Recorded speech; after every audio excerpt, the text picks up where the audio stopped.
Hi guys, it's me, Shazza and welcome back to the channel. First bit of content on the channel here for, I think, a couple of weeks was the last time I talked to you guys. And that, of course, was after the shakedown in Barcelona for these new 2026 cars. But today, we are here to go over and review what has happened in Bahrain as we have just completed the first pre-season test of 2026. A 3-day test it was in Bahrain.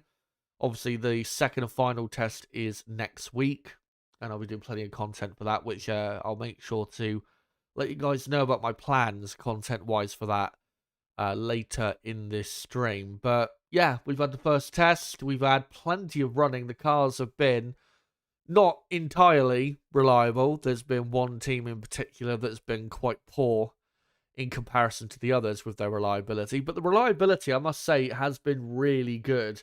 It's nowhere near the levels we saw in 2014, for example, when we had, new power units back then. And yeah, it was a real struggle for really anyone to get even up to or close to 100, laps completed. So it's been impressive the amount of running we've had. These power units look very good, mostly in terms of the reliability. The drivers have learned more about the cars, of course, in this 3-day test. We've had plenty of comments from drivers about how the cars are not fun from a driver's perspective to drive because it requires a lot of management. We'll get onto that in a moment in terms of what certain drivers have had to say. But yeah, it's been a decent test. We've heard plenty of comments from certain teams and drivers as to what they think. Plenty of bullshit, quite frankly, and I'll get into what certain teams and drivers have said so far.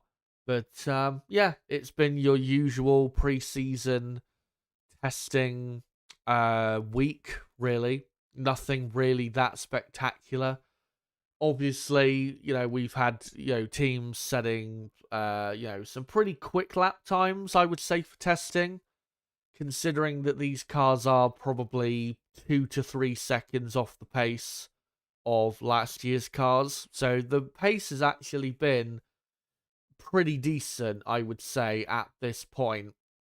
So it's not like they're going, 5-6 seconds away from what they could be doing or anything like that. They are, I wouldn't say they're close to their maximum, but they're not a million miles away, put it that way. So yeah, it's been a decent, like I said, first preseason test in this stream. We're going to go over pretty much what's happened. We're going to look at the 10 best lap times from the first preseason test. We'll also do a team-by-team review, and I'll just quickly talk about, how they've done and, where they're at, essentially, going into the final preseason test, which is next week, starting on Wednesday and finishing this time next week on Friday. So we'll go through that. And also, yeah, we'll get into some comments by the drivers. We'll probably go through that first in terms of what certain drivers and team principals and so on and so forth have had to say, because yeah, the game is certainly being played in terms of the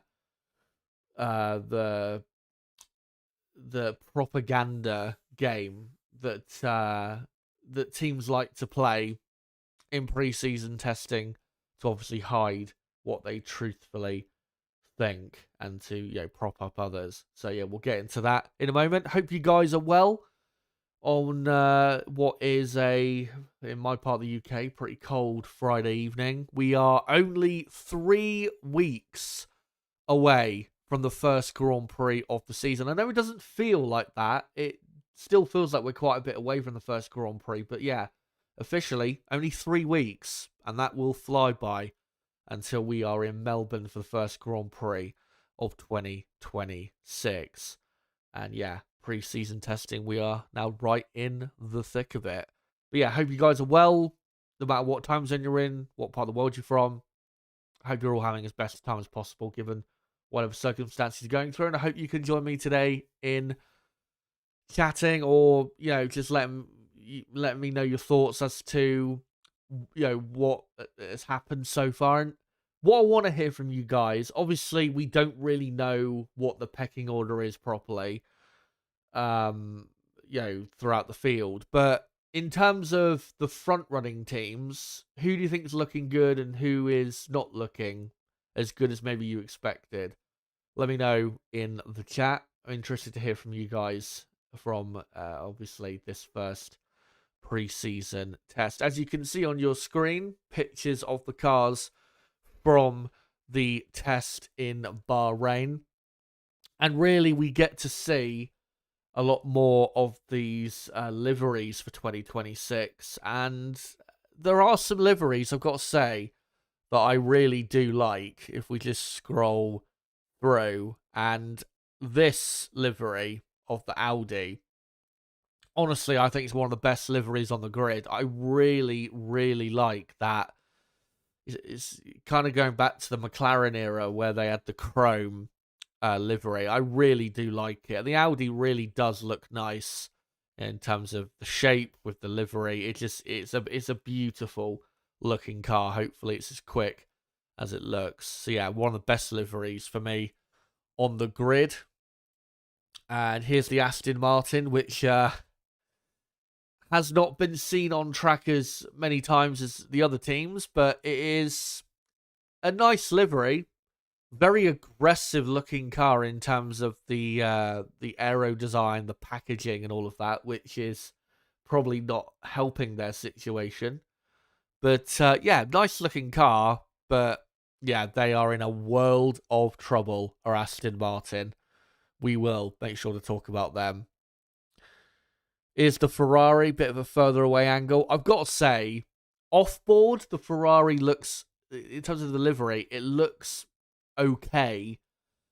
On board, though, the livery looks absolutely terrible. If we just, let me just go back there to the Ferrari livery. Yeah, on board, when you look at an on-board shot of the Ferrari, it looks terrible. It's honestly one of the worst looking Ferrari cars I think I've ever seen. It just way too much white on it, too many HP logos. It's just terrible.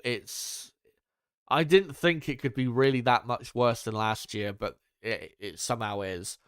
You just saw a glimpse there of the Mercedes.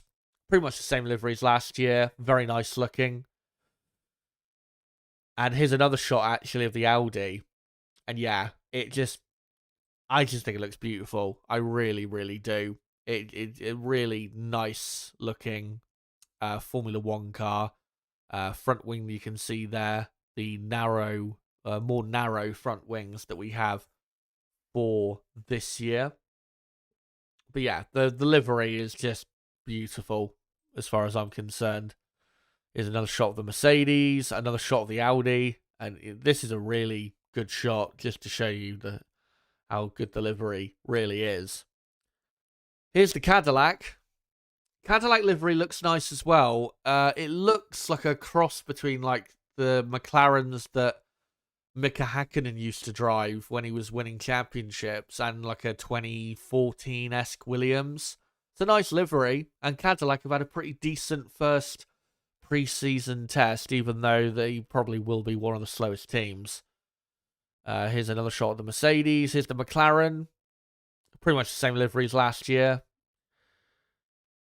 Here's the Williams livery. I'll be honest, I don't like it. I think this Williams livery it reminds me a bit too much of the toothpaste Williams back from 2019. In terms of they've gone for a bit brighter colours. One interesting thing with Williams is now they are no longer title sponsored by Santander. Barclays have now took that over. I thought that was an interesting development over the winter. But yeah, the livery I really don't like. I think it's a bit too bright and not as good as what they've had in the last couple of years. Here's a closer shot of the Ferrari, and you can see around the halo and where the driver is, just way too much white. Here's the Red Bull. Very nice looking livery. I don't know what you guys think, but the livery of the Red Bull, it looks very much like those Red Bull liveries from like 2013, 2014. It's a lot more of a classic Red Bull livery. And yeah, it does look nice. Red Bull have had a fantastic test in terms of just running.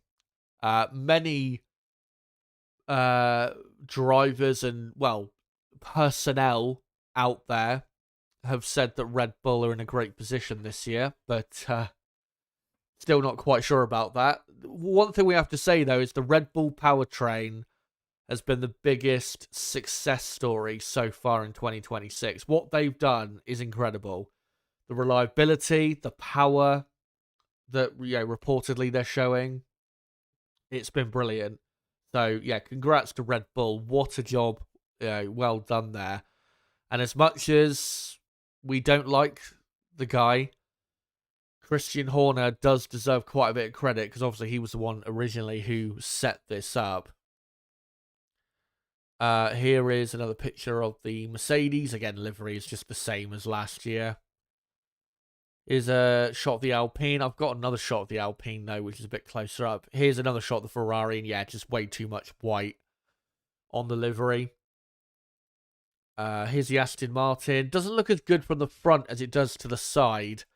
And yeah, Alonso not having a good time with this car. Let me just scroll up a bit. Here's the Haas. Decent livery. They've had actually, I think they've really got under the radar of Haas. They've been pretty good in terms of running. And they've done some decent low fuel running as well. So keep your eye on them. I think they've had a pretty decent test so far. Here's the Cadillac. And yeah, I don't know if you guys agree, but it gives me kind of those late 90s, early 2000s McLaren vibes with the livery. Nice looking car. This is Sergio Perez at the wheel. I haven't heard any of the drivers from Cadillac talk about the car. So I don't know if the car's, way better than they expected, but yeah, Cadillac look decent, I would say, at the minute. Here's another shot of the Audi. There's another shot of the Haas, a closer shot of the Mercedes, and then there's another shot of the Aston Martin. Again, you can really see on the side just how aggressive the packaging is on the Aston Martin compared to other teams. I do have, though, here's the Racing Bulls, by the way, a team that has not been talked about whatsoever. Livery it's decent. I preferred last year's, to be honest. But yeah, nobody has talked about them at all. Here's another shot of the Williams. And yeah, just a bit too bright for me. And yeah, here is the Alpine. I honestly think this Alpine might be one of the best liveries on the grid. I think I've got another shot of it somewhere. Where it's like a side-on shot. That's a beautiful shot, by the way, of the Audi there.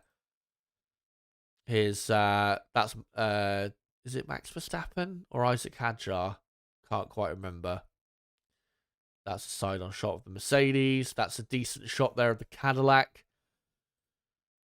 Another shot of the Audi. The Audi, I mean, just look at it. It really does look nice. And that's another shot of the Cadillac, which I think you guys saw earlier.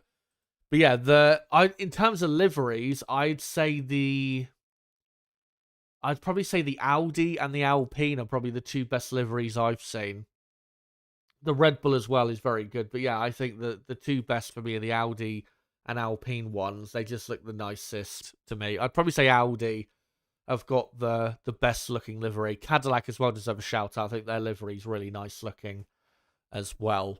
But yeah, that's how all the cars look at the moment going through the test. And those are all, by the way, the final liveries. I know in Barcelona and the shakedowns, certain teams were running with just all black cars because they hadn't done their proper car reveal in terms of the livery and all of that. But yeah, these are all the final liveries for all of the cars. So let me know in the chat, what liveries do you think are the best or whatever. But before we get into the lap times, because I know you guys, even though lap times are not that important, I know you guys will still be interested to have a look. we will get into that in a moment. I just want to get into what has been said by certain, teams and drivers so far in terms of their comments regarding the field, whether it's them about themselves or about others, because I don't know if there's a saying to describe what I'm about to say, but in terms of what the teams and drivers say in preseason testing, it's more about what they don't say rather than what they actually do say. So pretty much every person, or not every person, but all of the big or relevant drivers or big team members for the Mercedes powered teams have just been constantly talking about how good Red Bull and Ford are. I do think there is some truth in that, in terms of, they've done a great job. Very impressive, I think, for everyone, what they've been able to do so far. But no, or none of, basically, those Mercedes-powered teams have actually talked about their own performance, which is, I think, the real truth in, again, what they're not saying, but again, what they're not saying is really what is important. They're trying to hype up these other teams to take attention away from what they actually have, which is, from Mercedes and McLaren's point of view, I think they know they've got a pretty good car for 2026. And also, there is a political reason that they are trying to praise the Red Bull engine, because you've got this whole controversy over the Mercedes compression ratio engine trick, I guess you could call it. And there are still rumours that Mercedes might have to come up with a new power unit because the FIA might rule against it. We still don't know what's going to happen with that. So Mercedes, I do think, also politically are, deliberately praising the Red Bull engine, also to try and, put eyes elsewhere from them. But not only from a political standpoint, but also from the standpoint of, they know they've got a good car and they're just trying to divert attention away. I mean, even McLaren have started talking about how impressive they think Ferrari have been, which, I mean, we all know that that's just rubbish. I mean, Ferrari have been decent so far. Reliability's been really good from the Ferrari engine. Whether it's, got the performance to back it up, we don't know. But yeah, reliability's been very good, but the handling of the actual Ferrari works car, I've seen a couple clips and it just doesn't look that good, I'll be honest, in terms of the handling. It's not, there's no like obvious flaws, but when you watch it, there's an onboard of the McLaren, which I'm sure F1 have posted to their YouTube channel, of the McLaren from day one, which was the fastest team, and then they posted an onboard from the Ferrari from day two, as they were the fastest team. If you go and watch those onboards and compare them in terms of the handling, the McLaren looks clearly more comfortable and better to drive. The Ferrari looks like it's more on edge, especially at the rear. And as well, front end of the Ferrari looks like it's a bit pedestrian. It doesn't look like it's quite as strong on the front end as the McLaren, which is really what we saw last year, even though last year was, different cars. So, yeah, in terms of the engine side, I think Ferrari have done well reliability-wise, but in terms of performance, I don't have a great feeling about Ferrari, put it that way. But yeah, McLaren and Mercedes, they know they've got a very good car, and they're just trying to divert attention away from that. That's my assessment of what they're saying. Max Verstappen, he came out and said that, Mercedes, he thinks, are way more competitive, and he even said, just watch out in Melbourne when Mercedes turn their engines up, they're going to be way quicker. they might not be miles quicker like Max is suggesting, but I think Mercedes right now are still the favourites for this 2026 season in terms of them having the best engine and possibly the Mercedes Works team also having the best car. So yeah, that's my assessment of what the drivers have been saying or not saying so far with their comments.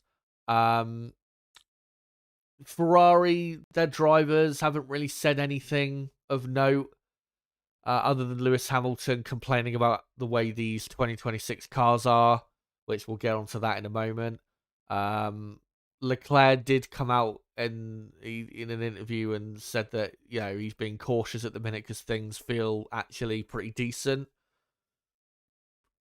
with the Ferrari car, which maybe they do, maybe compared to last year, but from what I saw, it didn't fill me with hope, put it that way. They do have, though, a lot of upgrades probably still to come, like all the other teams do, between now and the first Grand Prix, so maybe it's an issue that can be fixed. We're not going to jump the gun and say, yeah, Ferrari have got an awful car, but I just, so far, don't have a great feeling about the Ferrari package, let's say. So yeah, in terms of the front running teams from last year, McLaren, Mercedes, Red Bull, and Ferrari, I think those are probably still the front running teams and the only front running teams on the grid.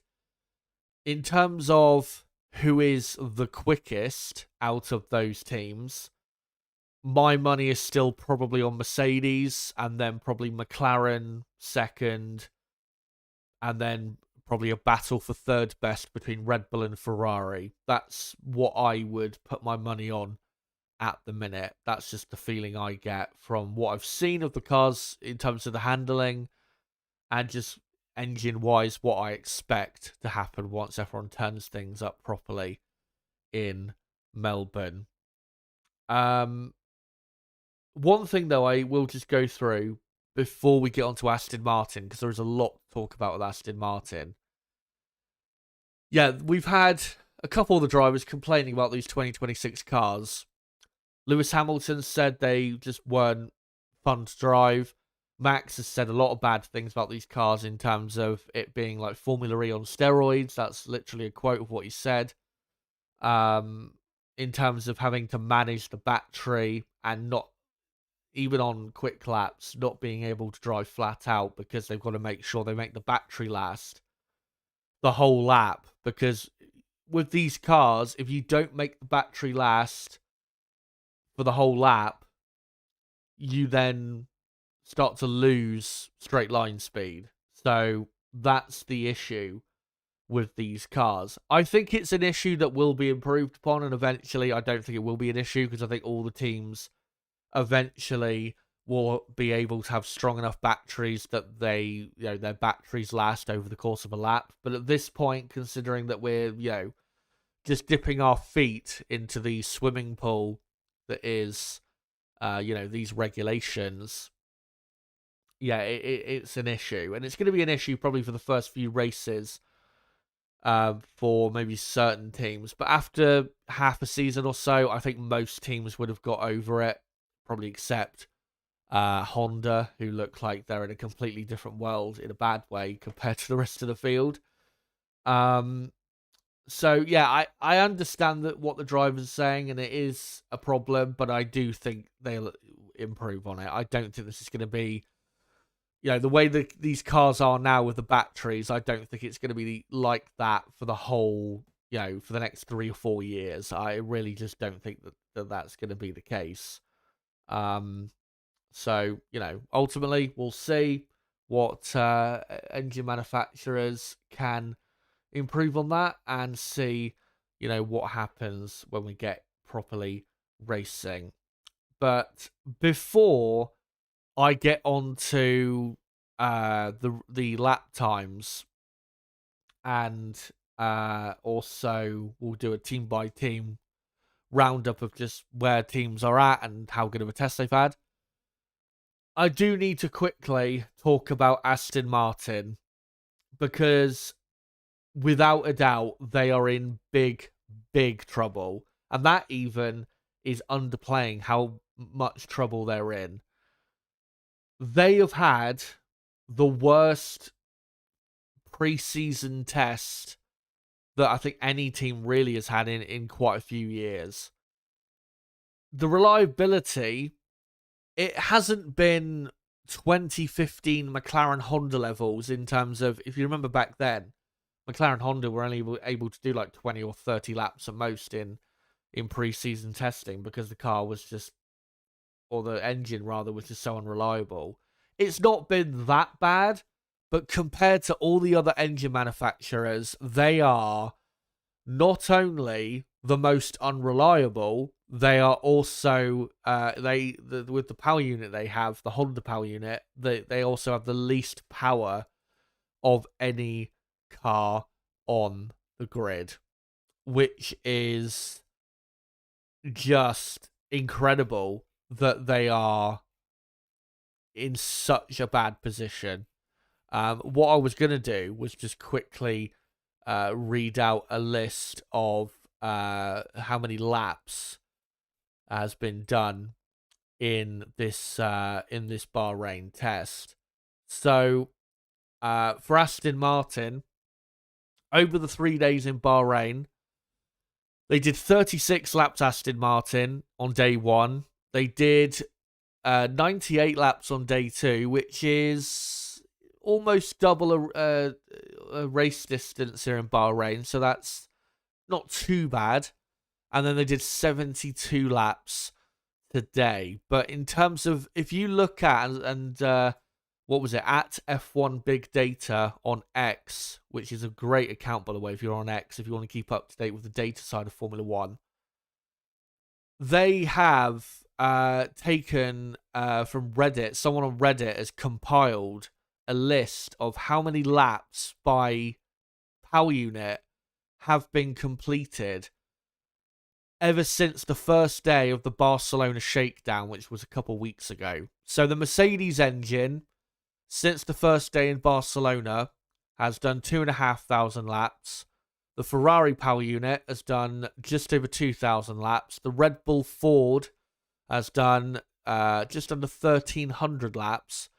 The Audi, just under 600 laps. Not great for them, but also we have to remember Audi only power themselves, when Red Bull Ford have 2 teams, obviously Ferrari have 3 teams, Mercedes have 4 teams, so that doesn't help Audi in that case.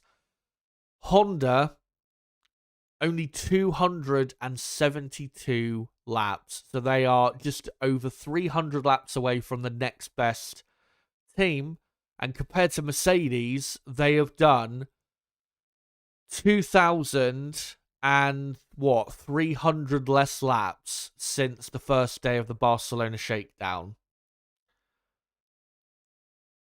And in terms of kilometers, in total kilometers, the Mercedes engine has done 13,000 kilometers of running since the first day of the Barcelona shakedown. The Honda has done just under 1,500 kilometers. So just to try and make you guys understand just the difference in the amount of laps and running that Honda have been able to do compared to Mercedes and, Ferrari and the others, is really quite poor. And not only that, but Honda,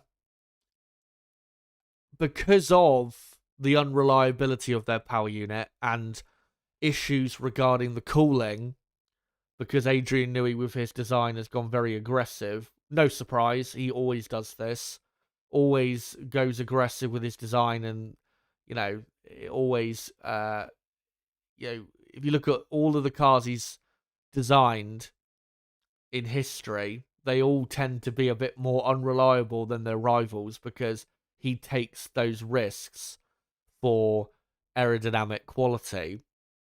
that has also not helped the Honda engine, to the point where they have been basically having to limit the amount of RPM that they run at, not just from what we saw in Barcelona, but even here in Bahrain. They did, though, run at, there was a rumor that they weren't able to go over 11,000 RPM.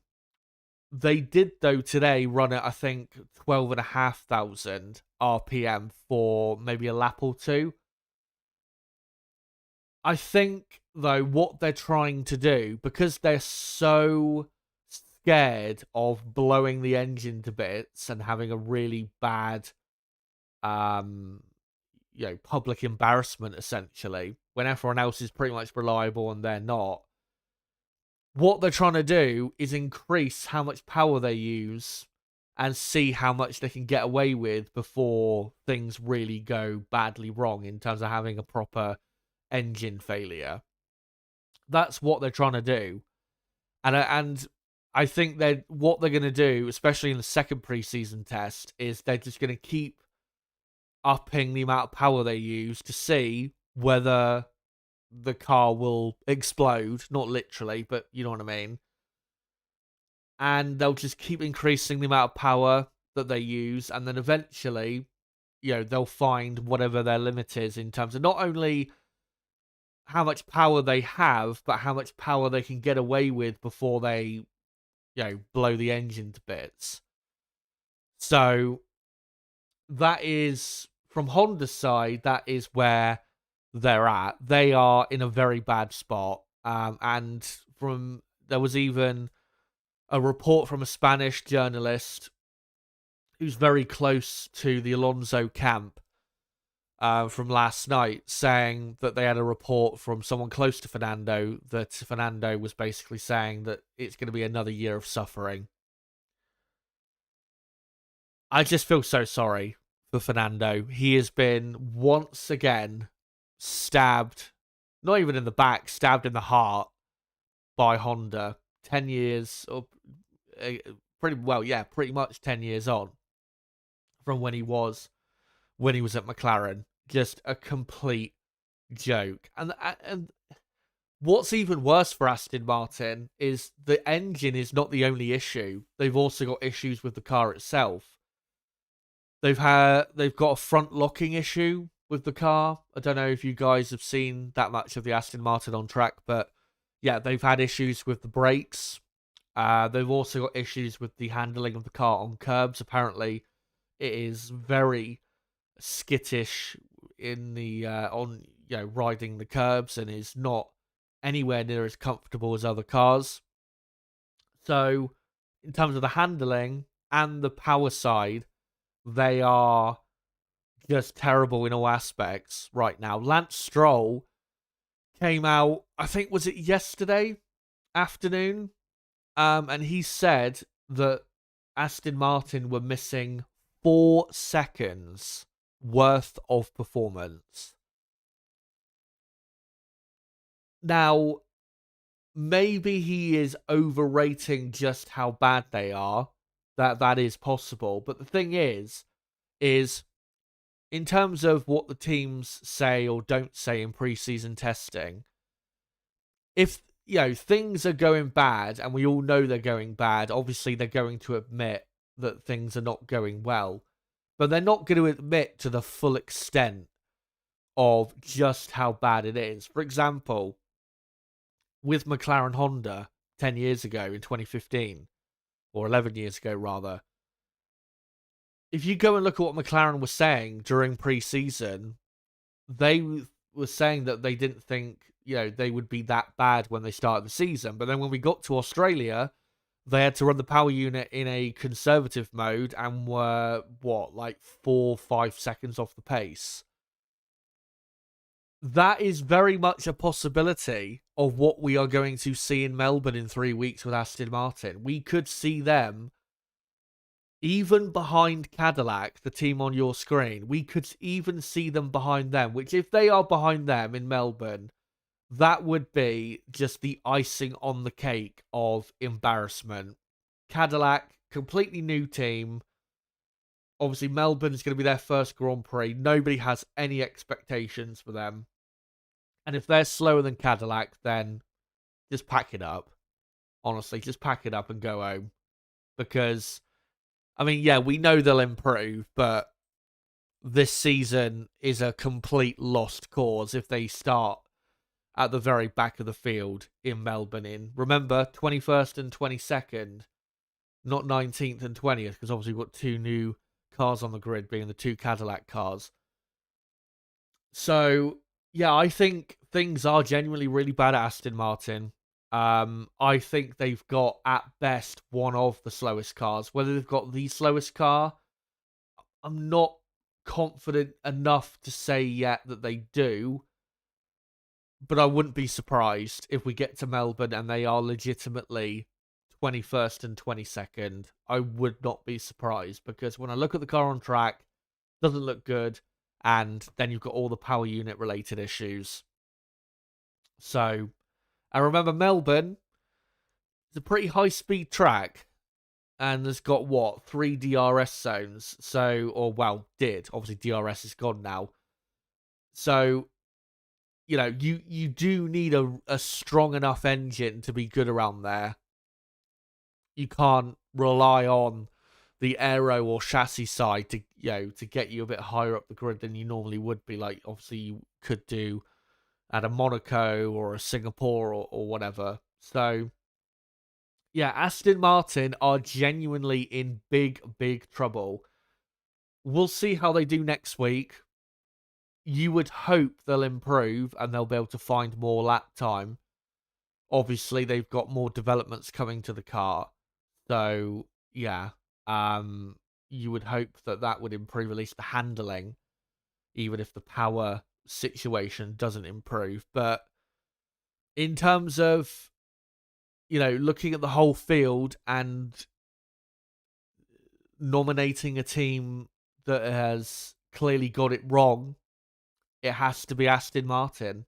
And that will probably remain the case through testing and probably through the start of the season. Again, if they do start at the very back of the field in Melbourne, they will improve. They're not going to stay there the whole season.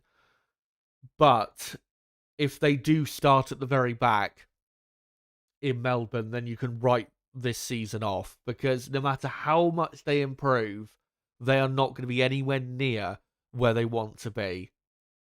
So, yeah, I'm just so disappointed. And also, if this Aston Martin car is as bad as we all think it probably is, I think this season is probably also going to be Fernando Alonso's final year, because why on earth should he stick around to try and help develop this team into having even a decent car? He's, what, 45 nearly? Or may even already be 45, I can't remember exactly. He doesn't need that stress. He doesn't need to stick around anymore. So, yeah, just, I'm gutted for him. But, yeah, Aston Martin and Honda have just cooked up an absolute catastrophe, quite frankly. But it is still pre-season testing. We must remember that. So, you know, there is still plenty of lap time to be found. And maybe when we get to Melbourne, maybe they'll be, you know, in the midfield to a degree, which at least would not be too bad compared to where they're probably at the minute. So, yeah, we'll see how they progress forward from this. But, yeah, just disaster for Aston Martin and for Honda. Anyway, by the way, good to see Rooks in the chat. Good to see you as well. Good to see, well, all of you in the chat. Again, let me know your thoughts on testing so far, and also let me know with Aston Martin. Do you think things are as bad as they are claiming, and do you think they'll be even slower than Cadillac in the first Grand Prix? Let me know in the chat. Anyway, what we're going to do is just go on quickly to the lap time situation. So here is the 10 best lap times of the first pre-season test. And I've put it, in terms of who have done the best times overall. I've not done it by team. So as you can see, a couple drivers appearing more than once in this list.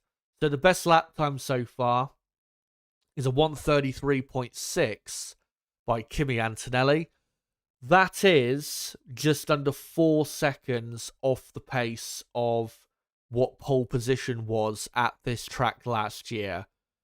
So, yeah, it's just clear evidence that these cars are obviously slower than last year's cars. I don't think they're going to be about this lap time in Bahrain when we go to the Bahrain Grand Prix in a couple months. I think in the second test, I think they'll improve these lap times probably by a second, maybe a second and a half at most, but probably about a second per lap of improvement I'm expecting at the very front there. So I think, mid 132, maybe at the absolute best, a low 132 is, I think, what we'll see from the teams in the second test. The second best time, also Mercedes, George Russell, 1:33.8. And then the next best time, which is done by a non-Mercedes driver, is Lewis Hamilton in the Ferrari at 1:34.2. Half a second, though, off the pace. These lap times, by the way, I'm pretty confident we're all done on the same tyre, maybe except one driver. I think that pretty much all these lap times were done on the C3. I mean, it really doesn't matter that much what tyre they were on, to be honest. But yeah, half a second difference there between Mercedes and Ferrari. Is that legitimate in terms of the gap between those two teams?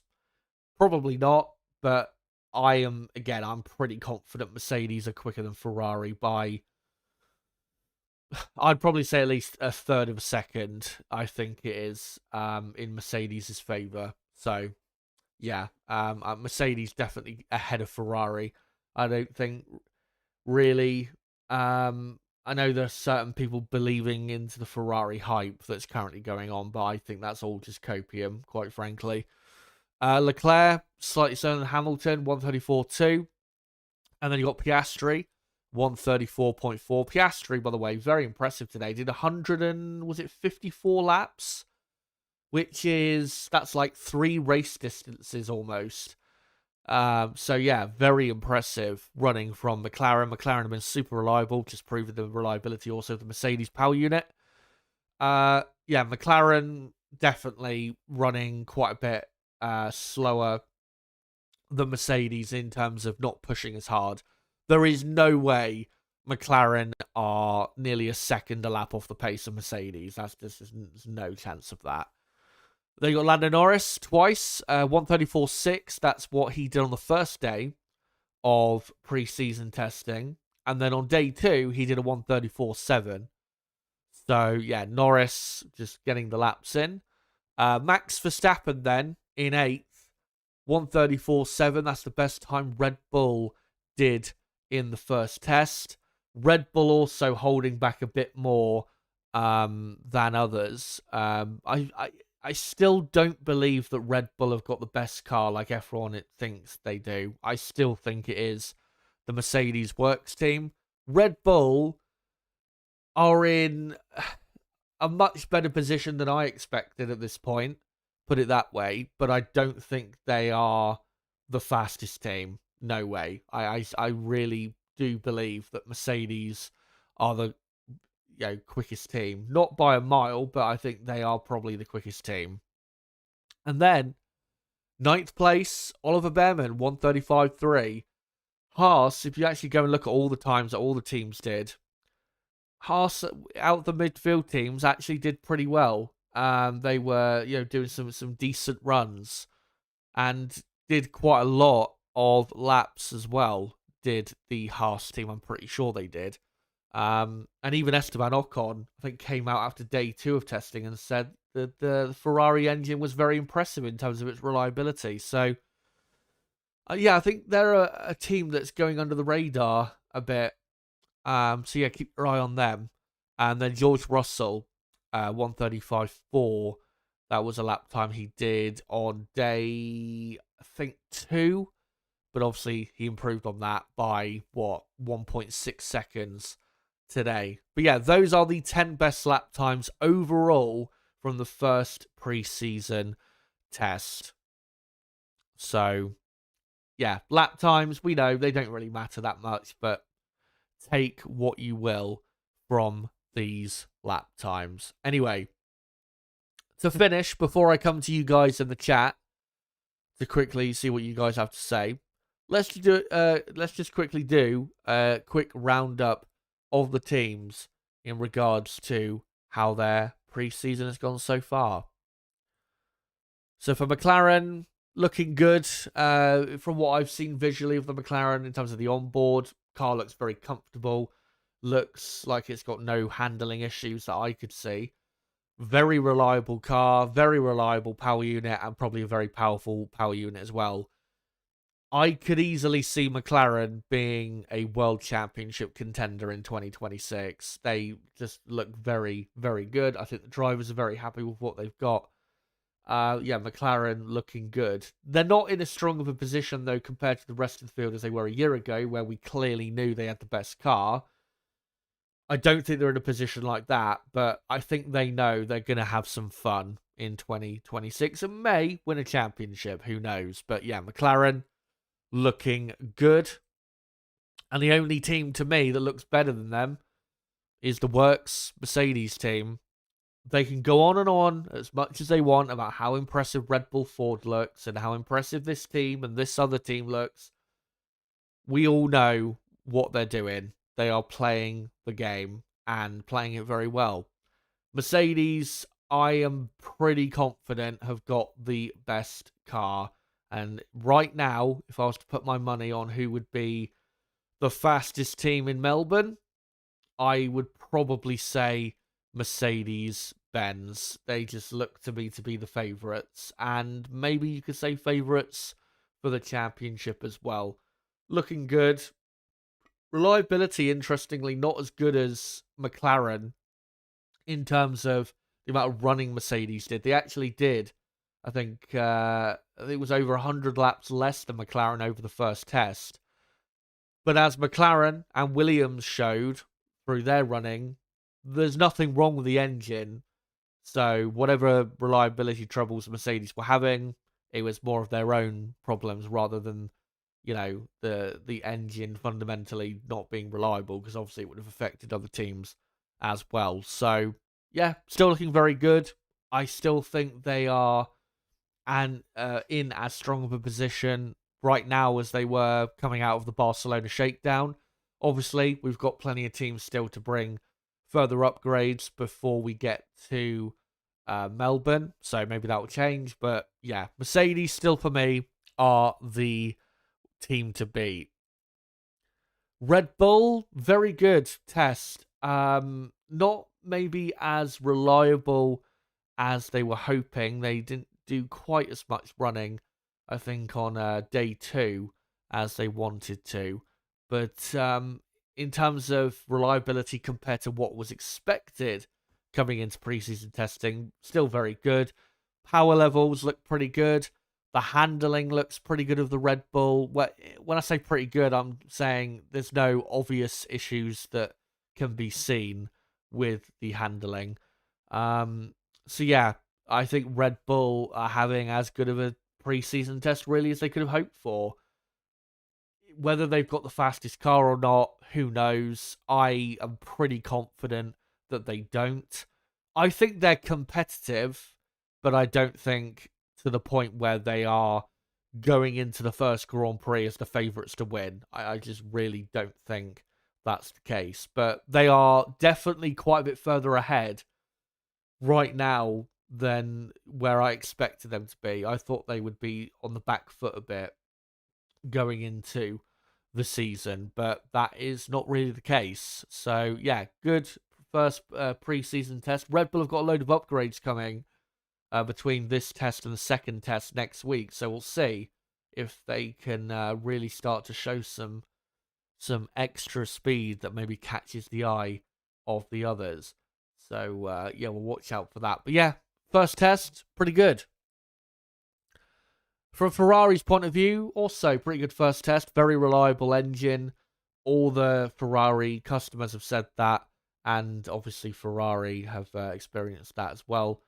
The only clear issue, and it's even been said on the official commentary from F1 TV, I think Alex Brundle was talking about it, that, yeah, the only issue with Ferrari that has been visible is the handling.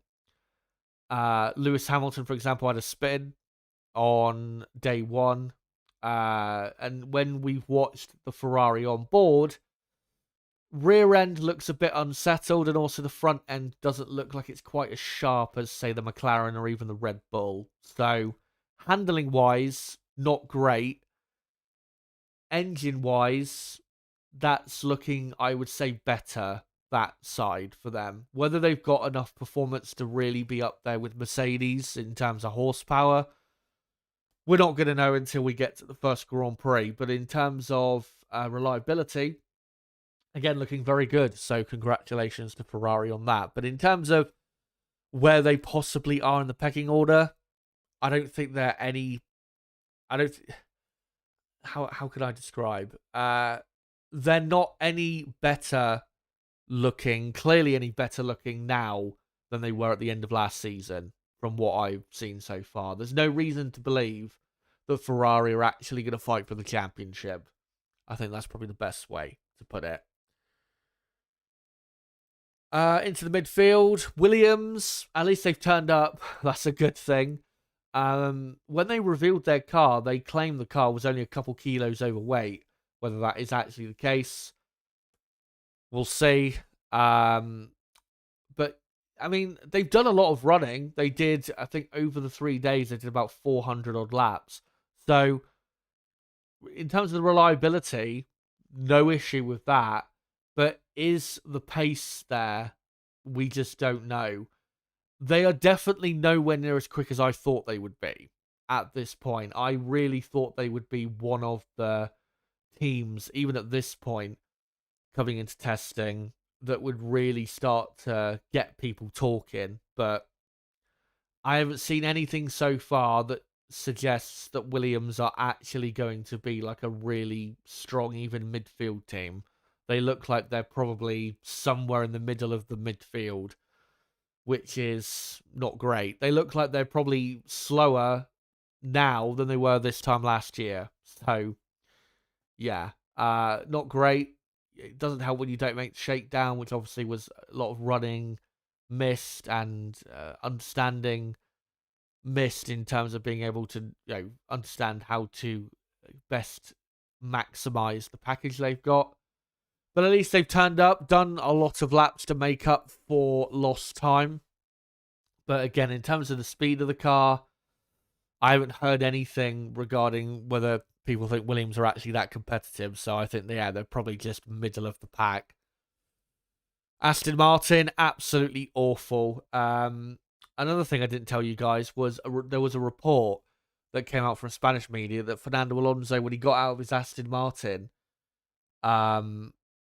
what was it, after day, I think sometime on day 2, he got out and threw his gloves, I think, on the floor or something like that. That is, I think, just another clear indication that they're in a really bad state right now. You would hope they will improve. They will improve, obviously, over the course of the season, but in terms of this pre-season testing period, I really don't know. It depends on, when Honda continue to increase the power. It depends what or where the limit is for them in terms of engine reliability. So, in terms of the pace of the car, I don't think we can really talk about that properly until we get to the first Grand Prix, because even after testing is finished, I don't think we're actually going to know really anything about the pace of their car, because I think they're really just focused on finding the limit with the engine in terms of, the amount of revs they can run. So, yeah, in terms of this test, I'm not gonna say they've had like a 0 out of 10, but they've clearly been the worst team in testing so far. Clearly the worst. Racing Bulls, I have no idea what to say about them. We've barely seen their car on track. Not because it's not ran on track that much, but because no one really cares, essentially. No one's talked about them. You'd think they don't exist. No one has talked about them at all. It kind of feels similar to last year, where I remember last year in testing, nobody talked about them at all. And then they ended up being really strong. So, with the Red Bull powertrain in the back, which is looking good so far, maybe they'll have another strong season. Hopefully they do. But yeah, I've not heard anything about this team, so I honestly have no idea. Next up, Audi. In terms of reliability, probably could do a bit better. But we have to remember, first year in F1, there's still a lot for them to learn. I know obviously they've took over a pre-existing team, but it's not a totally in terms of the project, it's not all carried over from what Sauber was last year. There are some newer people in that team as well that have come from other motorsports. So yeah, I think they're doing okay. Again, the livery looks absolutely beautiful. I've heard a couple people say analysts from F1 TV say they are absolutely fascinated by the Audi in terms of its design. Whether that fascination is because they think it's a really good car or not, or it's just a peculiar design that is very risky, we'll have to see. But yeah, the Audi is in a decent spot, I would say. I would not be surprised in Melbourne if they were pretty much where they were last year as Sauber, say 12th, 13th, or wherever they were. I wouldn't be surprised if they were in that type of position, which is not that bad of a position to start from. We have to remember Audi are going to improve a lot, so as long as they've got a decent starting base, that's fine, really. Haas, I've been pleasantly surprised by them. I've seen their car out on track on board, and it looks pretty decent for a midfield team. Done some quickish lap times. So yeah, good first test. We'll keep our eye on them, see if they continue to keep up some decent speed. Whether they decide to go for really aggressive glory runs or anything like that on the final couple days of testing, but they sound pretty happy with what they've got, and they sound very happy with the Ferrari engine as well. So yeah, I think they're in a decent position, Haas. Alpine, interesting with Alpine. The design of their car is very interesting. Obviously, this year we have active aero, and if you've watched testing so far, you would have seen that the front and rear wings, whenever they're going flat out, they constantly are adjusting it to minimize drag. The Alpine rear wing, though, if you look at it, it is very thin compared to some of the other rear wings. So it really looks like the Alpine is, in terms of its design, it looks like it's been optimized for straight line speed, which really could work if the Mercedes engine is the strongest. So keep your eye on Alpine. Sam Collins, who you guys may know from F1 TV, is like a technical analyst. He is quite big on Alpine from what he's seen. So we'll keep our eyes on them. Not really a surprise that Alpine are in a decent position. They've been able to wipe the slate clean from the last couple of years where they had an awful car. They've got the Mercedes power unit, which is probably the best on the grid. And in terms of the design, they've been able to, start from scratch and, by the looks of it, again, optimize the strengths of what they're probably going to have in 2026. So keep your eye on Alpine. They could be a dark horse from that midfield. They look decent. And then finally, the Cadillac F1 team, reliability, considering they're a new team, reliability has looked pretty decent, I would say. Whether their car is any good, though, performance-wise, no idea. If I was to put a bet down right now as to where they are in the pecking order, I think they are quicker than Aston Martin because of Aston Martin's power issues. But I would be pretty surprised if they're any quicker than anyone else. So, let's say the first Grand Prix was right now, I think they would probably be 19th and 20th ahead of the two Aston Martins.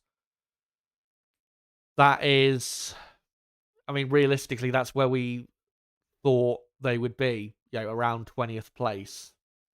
So, it's not really a surprise what we've seen so far from them. I haven't heard anything from the drivers in terms of what they think of the car, whether it's going to be a good car or not. But yeah, they're just going along under the radar, doing absolutely fine. We'll see, if they can show us hopefully a bit more in the second test what their performance levels are like. Hopefully, if they are slower than teams like Williams and Racing Bulls, that's obviously not going to be a surprise. But if they are slower than them, hopefully it's not by, half a second or more. That would be disappointing. If they're within half a second of, say, Williams, I think that would be pretty good for Cadillac.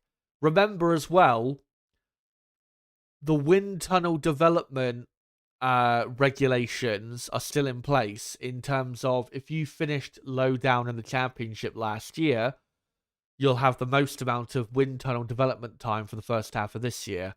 Cadillac, because they're a new team, I'm pretty sure have got the most amount of time in the wind tunnel allowed for any team between now and the end of June. So, if they can do some really good work in the wind tunnel, you could see this team improve rather quickly. Say, once we get to, well, especially the Miami Grand Prix, obviously first home Grand Prix of the season for them, you would expect they're going to bring probably a big upgrade package there. Not just because they're an American team, but also because, whatever progress from upgrades can be brought, they'd rather it happen at, their home Grand Prix where maybe they can then get into the action a bit. So, Cadillac, they're going to be one to watch, obviously, over the season, but I think we're going to have to wait a bit for them to properly start improving. But there you go. Those are all of the teams. 11 teams in 2026, and how they have done in this test, and how they've done in general so far. And yeah, testing, going along, absolutely fine, pretty much. One thing I will say that is disappointing me is it does feel like the pecking order is, from what people are saying in the paddock, doesn't really feel that different to last year. Maybe it was wrong of us to expect, certain teams to just suddenly jump up to the front of the grid, but yeah, it just doesn't feel like we're in for a pecking order that's really that much different from last year. The only difference, big difference, will be the gap between the front and the very bottom. The gap between the front and the very bottom last year was about probably 2 seconds. This year, I reckon it's probably going to be double that. So, yeah, that's not great. But that is typical, what you get at the start of a new set of regulations. The field spreads out. But in a couple years, it'll close up a lot. So don't worry. Over time, we will get much closer fighting.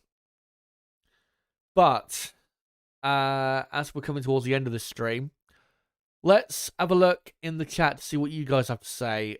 And I'll just go through some of the best comments that I can find. By the way, there is a poll running in the chat where I've asked you guys, who do you think has the best car? Obviously, it's we're at a very early point of the season. We don't truly know who has the best car, but just let me know based on, what you've seen so far. Who do you think is at the front? Uh, at Cadillac Donuts as MP4/18. Is that you? Yeah, it does give me those vibes from that era. It's a nice livery, no doubt. Kid Latin says it's between Red Bull, Mercedes, and Ferrari.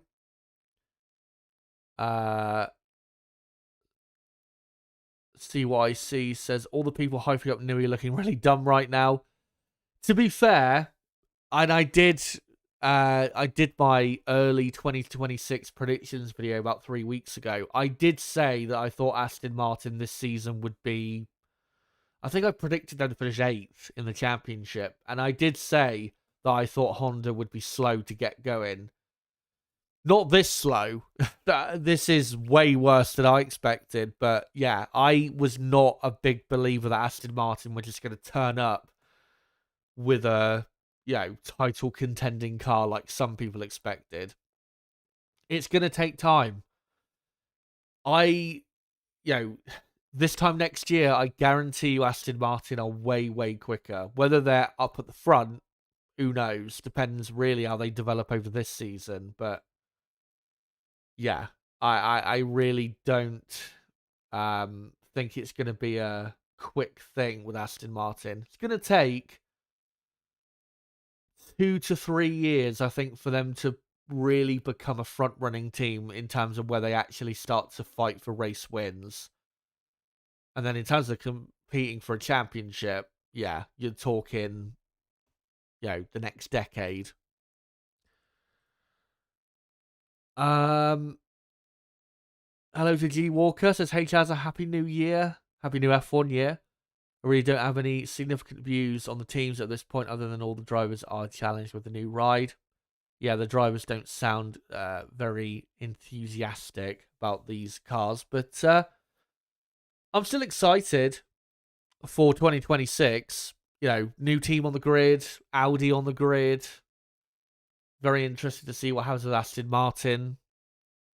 And ultimately, we still don't know who is going to be up at the front. So yeah, I'm still pretty excited. Yanni says Audi is the best looking car. I agree. Cadillac looks great too. Some are upset that that Cadillac is an F1 without their own motor yet. How about Aston Martin? LOL. Yeah, Aston Martin. What a complete disappointment. I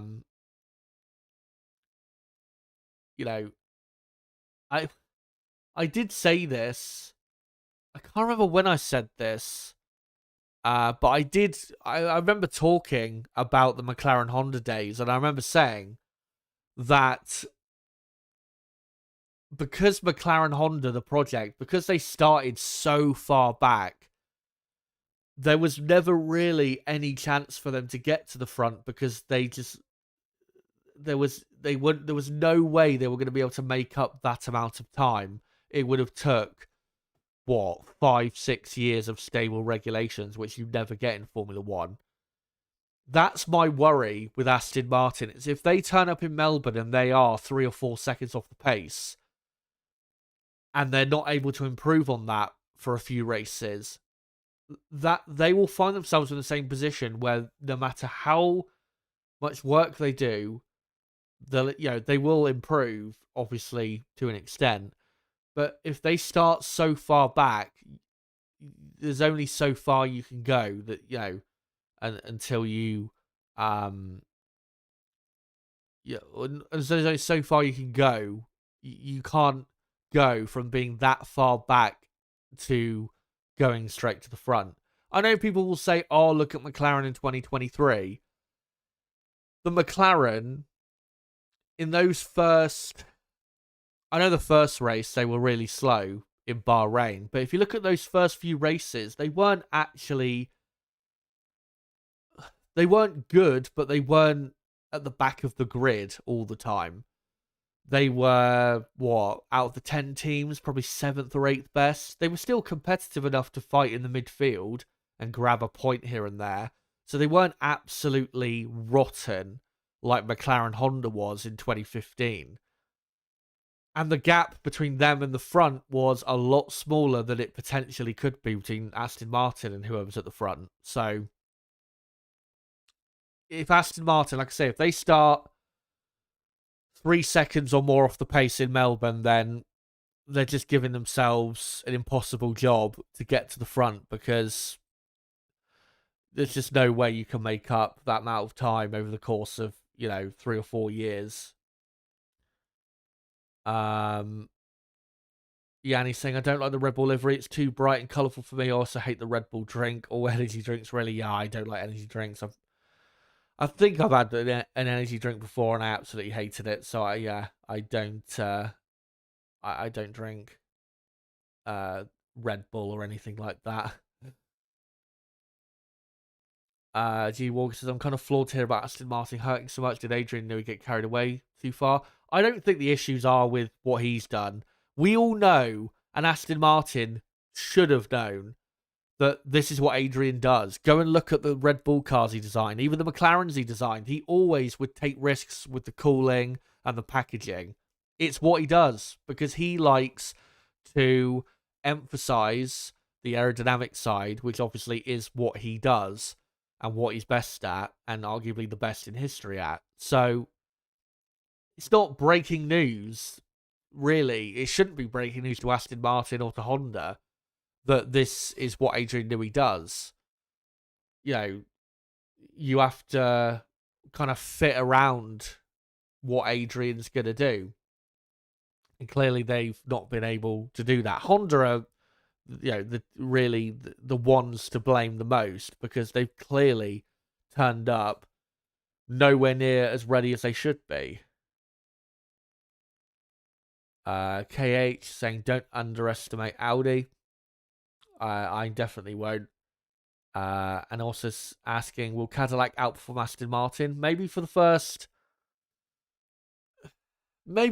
couple races or so, if Aston Martin are legit that bad. But I'd expect Aston Martin very quickly to improve and to overtake Cadillac.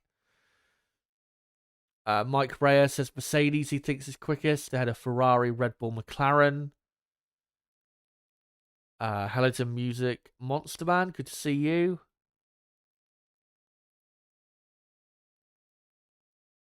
Good to see Crystal as well. Crystal saying that the GP2 engine returns. I've seen those memes on X of people doing movie posters for like the sequel to that joke. It's been funny but quite depressing as well to look at. Let me just scroll down. Crystal says, I love Red Bull and Racing Bull's liveries. Why in the world did Aston allow Adrian to become team principal? It's because Christian Horner was wanting to go to Aston Martin. And Adrian, I think, basically was like, either make me the boss of the team, or if you're going to make this guy the boss of the team, then I quit. I think it was that type of situation, to be honest. Let me see if I can find a couple more comments, as I've gone way over what I was planning to do. I was planning only to do an hour long stream tonight, and I've done, an hour and 20 nearly. Let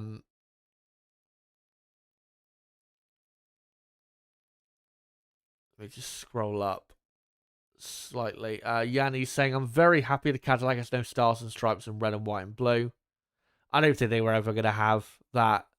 The livery they've gone for, I think is quite nice.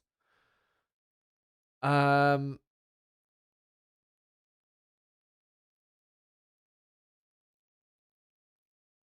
was one person earlier, Mr. President, saying show the Alpine. Obviously, that was quite a bit ago, but I will try and show the Alpine again, because the Alpine livery is actually really good. Like I said, it's one of the best liveries, I think, on the grid. Where is it? There you go. Yeah, I really like it. I know people might say it's a bit too colourful, but I think the colour combination of the pink and the blue, I just think it goes together really well. And I will say again, I am still a big fan of the front wings in terms of the shape and the more narrowness. It reminds me of that mid to late 2000s period before we changed the regulations in 2009. More so in that direction, these cars in terms of the look. And this is another, I think, brilliant picture of, for me, the two best liveries, the Audi and the Alpine in the back. But yeah, that Audi is just stunning. It really is. I think, honestly, the Audi will look better in sunshine than it will at night. So hopefully in Melbourne, the sun's out, because I think this Audi is going to really look nice through the streets of Albert Park. But guys, I think I'm going to bring the stream to a close, considering we've been live for quite a while. Let me just finish this poll up quickly. And yeah, 34 votes. Thank you guys for voting. I asked you guys, who do you think has the best car? 43% of you say Mercedes. 21% for McLaren, 21% for Red Bull, and 15% for Ferrari. Hello to Nib. Good to see you as you're just tuning into the end here. Yeah, cheers for you all coming along. Good to see you all after a bit.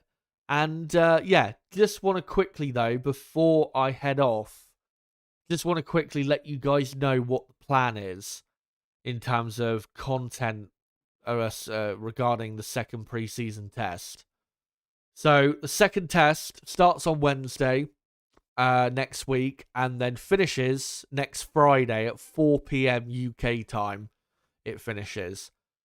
So the plan from my side is this. So on Wednesday and Thursday, I will be doing a live stream at the same time I've done today, 6 p.m. UK time, to review day 1 on Wednesday and then on Thursday, day 2.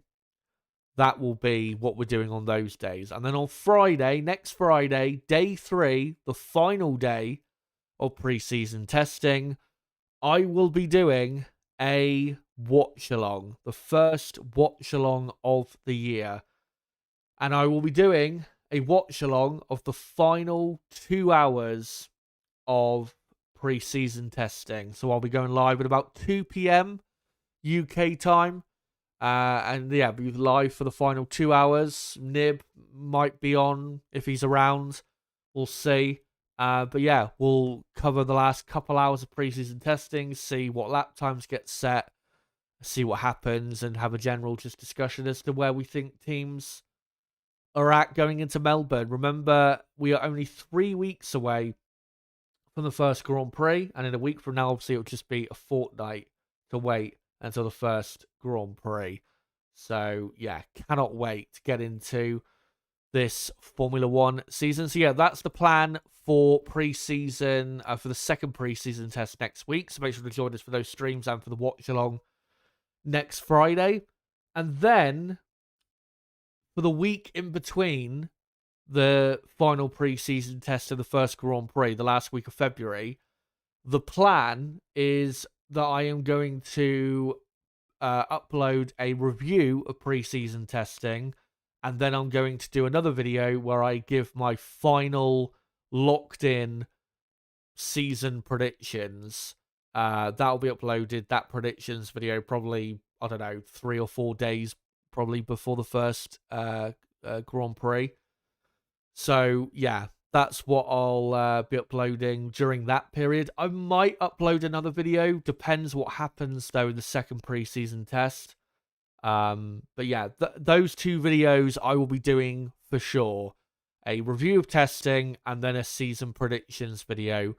And then in, I think, exactly 3 weeks from now, we'll be probably doing a qualifying preview stream or something for the first Grand Prix weekend. So yeah, plenty of content coming your way as we build into 2026. But guys, thank you for coming along for this live stream tonight. And yeah, make sure to join me next on Wednesday at 6 p.m. UK time to review day one of the final preseason test in Bahrain.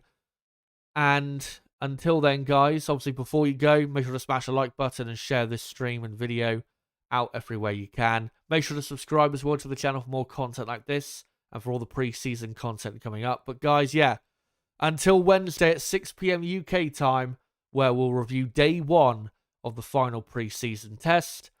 It has been me, Shazza HD. Goodbye.